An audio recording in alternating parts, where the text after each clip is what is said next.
Algebra 2, Set 106, More on Systems of Three Equations. Okay, so this is another system of equations, and we need to solve it.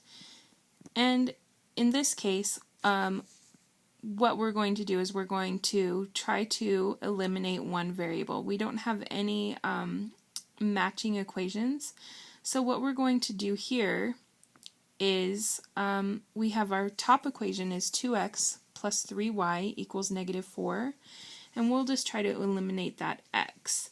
So we're going to multiply everything by negative 2, because when we multiply x by negative 2, the positive 2x in the top equation and the negative 2x in the second equation will cancel each other out. So when we'll just rewrite the top equation, and then the second equation rewritten multiplied everything by negative 2, so we get negative 2x plus 4z equals 6. When we add those two together, the 2x's drop out, so we're left with 3y plus 4z equals 2. Now you can notice that we have a y and a z, and if you look at your third equation, you also have a y and a z. So we can use those two equations to try to solve. So since we have a 4z down at the bottom of the page, and then a negative z on our third equation, we'll multiply everything by 4 so that the z's will drop out. So 4 times 2y is 8y, 4 times negative z is negative 4z, and 4 times negative 6 is negative 24.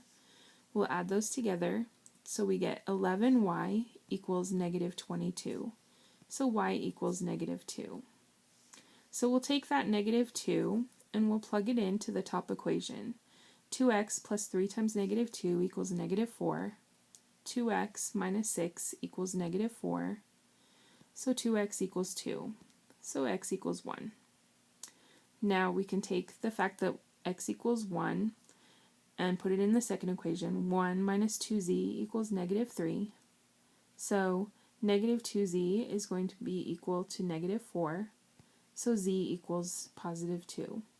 To write all of these three together, x equals 1, y equals negative 2, and z equals 2, we just write it this way. 1, negative 2, and 2.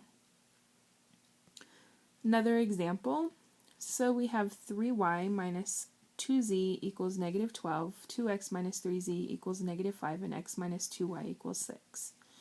So we're going to look at these y's, and we're going to see how we can get those y's to cancel out. So looks like we're going to multiply the top by 2 and the bottom by 3. So when we do that, we get 6y minus 4z equals negative 24, and 3x minus 6y equals 18. When we add those together, the 6y's drop out, so we end up with 3x minus 4z equals negative 6. Now we can look at our second equation. 2x minus 3z equals negative 5. Let's look at the x's now. So we have a 2x and a 3x. So we'll multiply everything in the top by 3 and everything on the bottom by negative 2. So 2x times 3 is 6x, negative 3z times 3 is negative 9z, and negative 5 times 3 is negative 15. On the bottom, negative 2 times 3x is negative 6x, negative 2 times negative 4z is positive 8z, and negative 6 times negative 2 is positive 12. When we add those together, we end up with negative z equals negative 3, so z equals 3. We can plug that in. We'll plug it into the top. 3y minus 2 times 3 equals negative 12.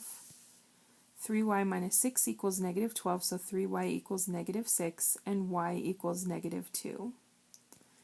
So now we'll look at the bottom equation and plug that y equals negative 2 in to solve for x. X minus 2 times negative 2 equals 6, so x plus 4 equals 6, x equals 2. We write our equation, or we write our answer 2, negative 2, and 3. Now, just as a side note, you could have done substitution if you wanted to. So for example, I could have said with that bottom equation, I could have said let x equal 6 plus 2y, and then take it and plug it in for x in the middle equation. So 2 times 6 plus 2y minus 3z equals negative 5, and then solve from there, just so you know that that is a possibility as well. But we're not going to go through the whole thing.